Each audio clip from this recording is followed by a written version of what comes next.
This is a special edition of 7 News. The food fight continues on the streets of South Florida as dozens of protesters dish out their demands. They say they're taking a stand against Fort Lauderdale's restrictions on feeding the homeless. This after a 90-year-old chef has been cited for feeding a need several times. 7's Omar Lewis live in Fort Lauderdale with more on this story. Omar. Well, here at this park today, there was music, guest speakers, and food for the homeless. But most of all, these folks wanted to make sure that their voices were heard. They took a stance, of course, against that homeless feeding ordinance here in the city of Fort Lauderdale.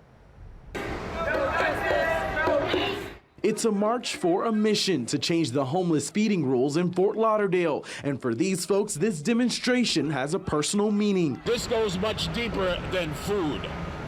Much deeper. It's about a place to lay my head. Nearly 100 people gathered at the Federal Courthouse in Fort Lauderdale with their voices and their signs to protest the city's recent ordinance. It requires organizations to bring restrooms and a permit if they want to feed the homeless outside. The city says the ordinance is in place to ensure food safety. We just think there's a way to go about it in a safe, sanitary, secure way.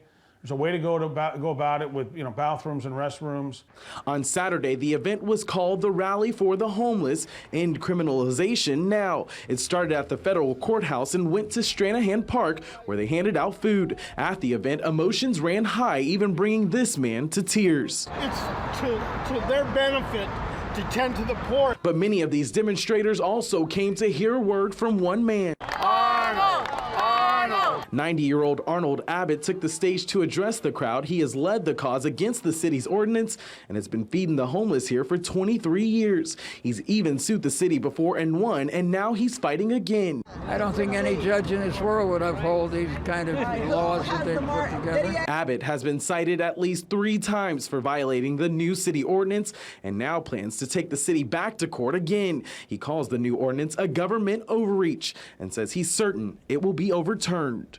We'll get through that and we'll get way beyond that. I hope things are back to normal. We have to build more shelters. The shelter system is pathetic. So what's next for Arnold Abbott? He tells us he has several court dates set for next week to get that process going to overturn that city ordinance. That's the latest tonight in Fort Lauderdale. I'm Omar Lewis on this special edition of 7 News.